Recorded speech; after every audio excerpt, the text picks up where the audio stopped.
Hello everybody and welcome back to a brand new video. Today we're back with another weekly recap. Last week I didn't make one because there was literally no content updates.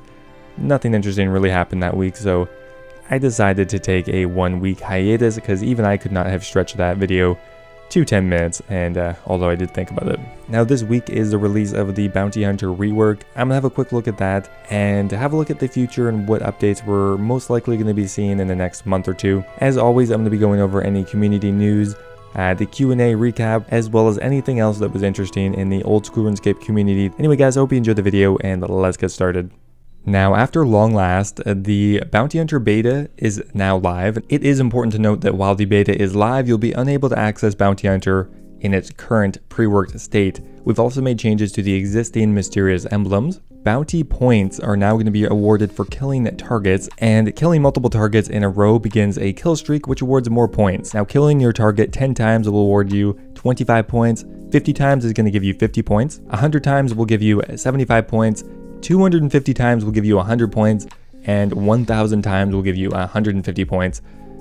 Just to clarify, that is different targets. You don't need to completely destroy someone 1,000 times to get that point boost. Completing bounty tasks will award 10 points immediately, and your task will cycle every 30 minutes. Some of the example tasks are like kill 2 targets without leaving, kill your target without using any prayer, kill your target without using a protect item, and kill your item without any stat boosts. I do find this to be kind of interesting, although I personally don't take part in Bounty Hunter that much. I think the idea is cool. As this is still in beta, they are still taking feedback on this, so if you have any other ideas for tasks or any other changes to Bounty Hunter, they are still looking for suggestions. There's also going to be an updated interface. Okay, now one big change is to the mysterious emblem. The old mysterious emblems have grown weathered and worn, transforming into archaic versions. You will still be able to trade these in for points at the older version of the Bounty Hunter store. In the original blog, they mentioned that they were going to put a mechanic in that would enable you to trade them in for 2 million GP, but because they actually mentioned it, mysterious emblems are actually above 2 million GP right now, so they said it was not actually necessary. Any newly received mysterious emblem can be bought and sold at the emblem trader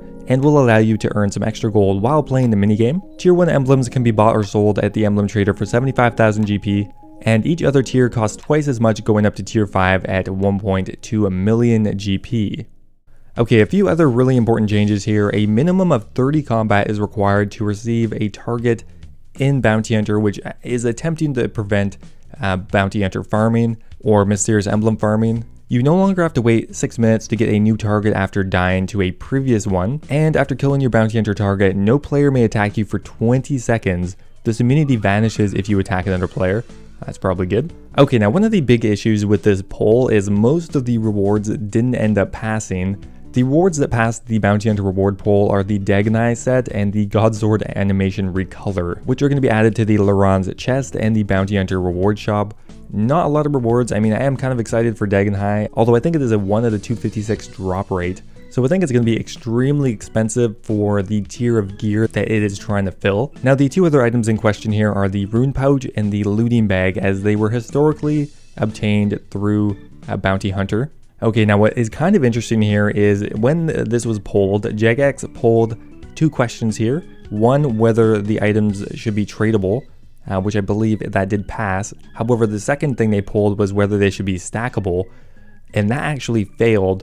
But the funny thing here is that if something is tradable, by default, it will be stackable. They've written here that we've made a glaring oversight by allowing the rune pouch and looting bag to be tradable. The ability to own multiple versions will occur by default. Now this is a direct contradiction, so what they're going to be doing is polling again whether the item should be tradable and by default stackable, and we'll have to see if that passes or not again. Now in the meantime, until the aforementioned poll has happened, rune pouches are obtainable only via the Slayer reward shop or the Bounty Hunter reward shop. However, in the future they'd like to offer the rune pouch to come from more thematically fitting content, like the mage training arena, which honestly I totally agree with. For Ironman especially, who wouldn't just be able to buy them from the Grand Exchange, having to do Bounty Hunter or Wilderness Slayer, it doesn't really fit thematically with the rune pouch. Now there's a few frequently asked questions here that are kind of interesting. Will I have access to the old Bounty Hunter reward shop? If you have any old Bounty Hunter reward points remaining, you'll be able to access the shop via the emblem trader, but eventually it's going to be phased out to avoid some accounts having discontinued emblems. Will the new shop have all the items from the previous one? All of the items will be recosted to match the scale of the new point system, but you will have access to all of the previous items. The Ring of Wealth and the Magic Shortbow upgrade scrolls are important for Iron Man, and it's not really fair to expect Iron Man to participate in Bounty Hunter just to access these items. So we are currently considering where else we can put these in the game. One option is to add them as a rare drop to the Wilderness Slayer loot table. Well, that would be good, but for Ultimate Iron Man, that would still be kind of terrible. Will the minigame receive more unique rewards in the future? They said we'd like to add more rewards as an incentive to play the minigame. However, they're still under discussion right now. Now that is pretty much it for content updates this week. There are a few quality of life changes, like for example, the King Black Dragon boss task is no longer available until you've started Dragon Slayer. That's pretty good. As well as a bunch of other minor bug fixes. Okay, so this week we actually did receive a substantial amount of community news, which I'm really excited to have a look at. Okay, now first up here we have a RuneLite update and a brand new website for RuneLite as well. The website does look quite a bit different. Now for the actual RuneLite update, a random event plugin has been added which can notify you when a random event spawns for you, and will also hide talk and dismiss from random events which aren't yours. That is very useful. If you're in a crowded place, you will know that there are a lot of little random event guys running around, and it can be a pain to try to click through them. As well as there's been some updates to existing plugins and some bug fixes and stuff like that. So thank you once again to the RuneLite team. Now, moving on, one thing I'm extremely excited for the RuneScape wiki is the RuneScape wiki team has received a batch of 100% accurate drop tables for over 100 monsters. Right now, the wiki has been getting a lot of their information from RuneLite's loot tracking feature. However, now for quite a few monsters, there's going to be 100% accurate, jagex approved drop information. One thing that's really interesting and important from this dump of drop table information is the zombies and the skeletons in Tarn's lair. We now have exact drop rates for all of the weird items there. For example, the earth ore we now know is dropped at a rate of 1 out of 128, and we know the skeleton drops a black warhammer at a rate of 1 out of 128. Would have been very useful for the Mauritania only account, but maybe it will still prove useful. Now speaking of the wiki, there's actually a new Barrows reward calculator and mechanic on the wiki, which calculates the expected value from any Barrows chest. For example, if you kill all of the brothers and you get 88% in the underground crypt and you have Mauritania Hard Diary completed, on average you're going to be getting 88k per Barrows run, and that is including the expected value of all of the Barrows items, the rate you're expected to get them at. Just a really useful addition. And last up here we have a sneak peek at the Dagon robe that Mod West has been working on. I really like the design of the robe. It looks very cool. I don't know if I'm ever going to get it at the rate that it comes into the game and the actual combat stats that it gives, but visually very impressive. And last up here, I wanted to quickly do a recap of this week's Q&A. First up here, what is going on with death mechanics? Are they ever going to be changed? We're looking to run some opinion polls so that we can figure out what players value the most, whether it's resource balancing, drop tables, death mechanics, fixing specific content like minigames. They want to get a priority poll going for that. When are we going to receive the Gauntlet and Zolcano drop rates? Apparently next week. Now they also wanted to mention that it's just about the quality of life month time, and they'd love for us to pitch any ideas we have through Reddit or any other medium. When are you planning on addressing the Grotesque Guardian, and which changes do you plan on making? Now one thing they want to address is there appears to be a lot of dead time with animations.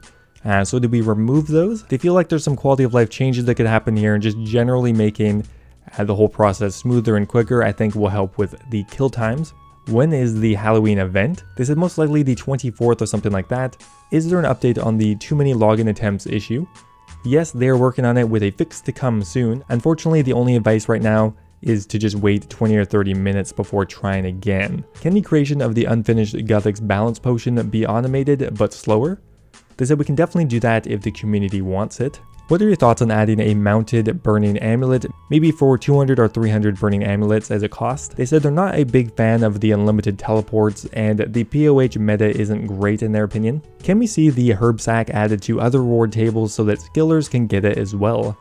They said yes, that would be nice. Adding more worlds has objectively made the wilderness more empty. How does the team feel about blocking certain worlds in the wilderness or removing worlds? They said we could probably do it, but they aren't really sure if it's something we'd want, and PVMers probably wouldn't enjoy that too much. When are you going to make the changes to Wintertodt? It's frustrating to play on an account that has more than 10 HP.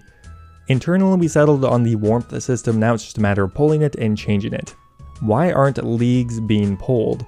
Unlike Group Ironman or other game modes, this isn't an addition to the main game, rather an alternative version. However, we will be pulling the main game rewards. Anyway guys, that is going to be it for this week's video. Still a little lackluster on content updates, but we're coming up to Quality of Life month, so hopefully we'll get a nice amount of QOL changes and bug fixes and stuff like that. Anyway guys, thanks for watching, I hope you enjoyed, and I will see you next time.